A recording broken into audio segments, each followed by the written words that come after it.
Today we'll be looking at 5 small box games called the Matchbox Collection from Thundergryph Games, coming to Kickstarter this March.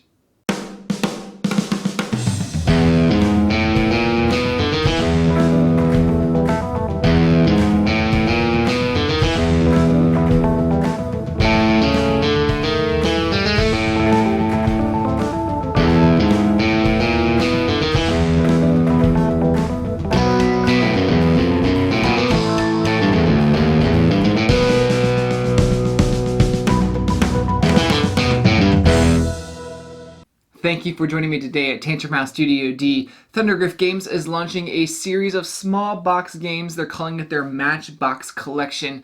Each one can be played solo or with more players. I'll discuss the player count for each one as I discuss each game. And all the games can be played in about 20 to 30 minutes each. Thundergryph Games is bringing this to Kickstarter at the beginning of March. And I have a prototype copy of each one that Thundergryph sent. So we'll look at each one, and I'll put a timestamp in the description of this video if you want to jump to a certain game. 15 Days is for 1 to 4 players, all about collecting season cards. Players start the game with a player card. The main player area has columns of season cards along with decks to draw from and a pile of wild cards. There's also 4 overview cards and a wooden animal that corresponds to each one. For 15 days on your turn, you can take 2 actions. It can be the same action twice or 2 different actions. Those actions can be like drawing 2 face down cards, drawing 1 face up card, turning in cards to gain a wild card. But the main thing you're trying to do is place the season cards in your play area. Each season is represented by a color. You are trying to place the colors in numerical order from 1 to 6 or 6 to 1. 2 of the seasons have to go down and 2 of them have to go up. In order to place a season card, you need to discard a card from your hand. But if you need to place that card between 2 numbers, that would cost 2 cards.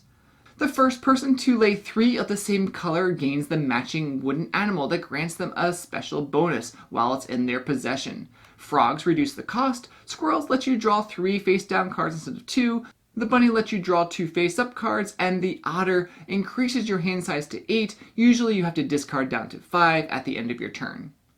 Now you can steal an animal from another player if you can get as many or more cards of that season than the other player. And the game will continue on until the end of the game, which is triggered when one player completes all 4 seasons or one of the draw decks is depleted. You'll get points from the longest uninterrupted sequence for each season, points for owning the wooden animals, and negative points for empty corners. This game has a great flow to it. Collect cards, play cards in your area, and those animal tokens throw a nice twist in the gameplay, and of course we can try to steal them from your opponents, which is cool. Alright, let's move on to the next one. We're going to talk about Rebis next. Rebis is also for 1 to 4 players. You're trying to collect valuable books on your bookshelf. In the main player area, there is a deck of cards and the mixture tokens. Every player starts with a hand of cards and 1 face down card. This starts their active shelf.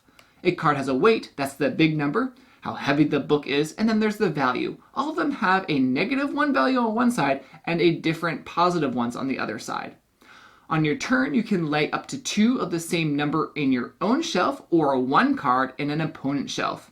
If a card placed makes the weight exceed 13, then that shelf is closed and you'll flip that card face down. If you play it on an opponent's shelf, they get a card from the deck, put it into their hand, and you get a mixture token. If you play it on your own shelf, you have to pay a mixture token. If you don't have a token, then you can't close your shelf. You are not allowed to play the card on the negative side up if that makes the total value go below 0 for that shelf. At the beginning of your turn, after you draw a card, you are allowed to place as many mixture tokens onto your active shelf in the leftmost unoccupied multiplier space. This helps with endgame points. I personally think that the 4s, 5s, and 6s are like super valuable in this game because you can double them and place them in your own shelf and you're not going to go over 13. Of course, you can double 1, 2s, and 3s, but I don't actually think they're as valuable because a double 3 is just a 6, whereas double 4s is an 8, double 5s is a 10, double 6s is a 12. So I think you're getting a little bit more bang for your buck if you're able to double those in your own shelf. At the end of the game, you'll look at each shelf and count up points, the value times any multipliers. Rebis has a lot of interesting choices in the game. Should you work on your own shelf, or should you try and close someone else's shelf? What about those mixture tokens? Should you try and use them and put them on your shelf for that multiplying effect, or should you try and save them so that you can close your shelf so that no one puts a negative value on your active shelf? So there's a little bit of take that could go on, and of course a push your luck to the game as well. All right, let's move from Rebis to Golems. Golem is for 1 or 2 players. It's a set collection resource management game with dual use cards. At the beginning of the game, you'll have 1 card in your display and some starting gems. In the main play area are rows of cards and a deck of cards with more gems.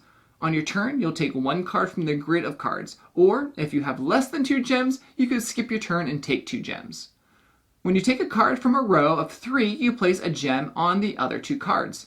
If there are only 2 cards, then move the gem off the one that you're taking, and if it's the last card, you get to retrieve the card and gems, then refill the row. There are 3 types of cards: Golem, Gem, and Rune cards. If you take a Golem, you can choose to either turn it around and it counts as a resource showing, or you can summon the Golem if you have the matching resources. You then decide to place 1, 2, or 3 of those resources under the Golem as payment. Cards under the Golem count for endgame points, but are no longer available as resources. Rune cards count as a resource, or you can keep them in your hand for endgame points based on what they say. Gem cards help you gain gems and bonuses, or you could take the card and place it face down for some set collection points at the end of the game. For a small box card game, there is a lot packed into this game. Do you just focus on one type of card like the Golems? Or do you go after the Golems, Runes, and Gems to try to diversify your points? And of course, there's the dual use cards just to make even more choices in the game. I love the mechanic where those gems are moving to the last card in the row, so they're sort of piling up on that last card. That's just super cool. You'll get 2 points for each summoned Golem, plus a point for every resource under the Golem. The Rune and Gem cards show you how you gain points on the cards, as long as you decided not to use them for an immediate resource or things like that. Alright, that's a super quick overview of Golems. Let's move to Space Lunch next. Space Lunch is for 1 to 2 players and offers another twist on set collection. Okay, so in Space Lunch, you're trying to get matching food cards, but your opponent's definitely going to get in your way. There's a beverage phase at the beginning of your turn where you can be turning in 3 of the same beverage cards for a special action, and then you move to the food phase where you pick a food card. When you pick a food card, you can take 1 from the column where the token is, and take the corresponding beverage card. Then refill the grid and move the token 1 space to the right. Now, if the token's at the rightmost column, you're just going to move it all the way to the leftmost column.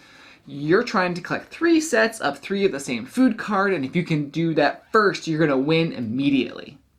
The other way of the game ending immediately is if there are only 6 cards left in the grid. And then you actually count the most collected pairs, not sets of 3, and the person with the most wins. Of course, throughout the game you are collecting beverage cards too, and you can turn 3 of a kind in at the beginning of your turn to take a special action. There are 3 different kinds of drinks. There's the hot drinks that let you remove a card from the grid, place it under the draw deck, and replace it with a new one. The jelly bubbles, you swap 2 food cards from columns not in the pick column. And then there's the chill jars. They let you grab a card not from the pick column, but then you skip your food phase. And the coupon you have from the beginning of the game is a one-time use that lets you take the action of one of the 3 beverages. Space Lunch plays super fast, and probably out of all of them, this one is the easiest to pick up and learn and play. Alright, let's move to the last one in the collection, and that is Eiyo. This is a game for 1 player only, where you are trying to gain 40 points of honor before it's too late. Your turn is divided into 2 phases, the Samurai phase and then the Enemy phase. In the Samurai phase, you'll draw 4 weapon cards, except for your first turn, and you can never have more than 6 cards in your hand. Then you'll fight by attacking or deflecting. You can attack the topmost enemy based on the position of the icons on your card. Discard the weapon card and gain the enemy that gives you honor based on where it was in the row. First card, second card, or last card. Or you could deflect by discarding the appropriate weapon and placing a deflect token on that row. There's also a special action called concentration that you can take in addition to your normal turn. And you can actually turn your weapon card to get in the right position to hit your enemy, but it does cost you cards from your weapon deck. Then comes the enemy phase, and all the enemies will fight who don't have a deflect token on their row. You lose a number of cards from your weapon deck based on where the enemy is located in each row. So you could be losing 6, 7, or 8 or more cards in this phase. When your weapon deck runs out the first time, you gain a special weapon, which is basically allows you to attack in any area, which is pretty cool. Now, if your weapon deck runs out a second time, then you're going to have to discard an honor for every weapon card that you want to gain into your hand for the third and final round. There are also bosses that have special abilities that are active as long as the boss is visible in the game. The game ends if you defeat all the enemies or if you run out of weapon cards at their time. If you do defeat all the enemies, then you're going to see if you win the game. If you can collect 40 honor, then you are a warrior. If you collected 45 honor, then you are a samurai. If you collected 50 honor, then you are the hero of the empire. Now we just have the prototypes for all of these games, but the components are pretty sweet for all the games, and I like the wooden animals, the gems, and the coins are pretty cool. The Matchbox idea comes through not only in that they're small boxes like a Matchbox is, but also how they pull out like a Matchbox does, which is pretty cool. Now remember, this is just a prototype, so the published version will be a lot sturdier for these boxes. The art and illustrations are beautiful and fit the themes so well for each of the games. It's great that all of these games play in about 20 to 30 minutes, and they have the different player counts too. Some of them play 1 to 4 all the way down to a solo experience if that's what you like.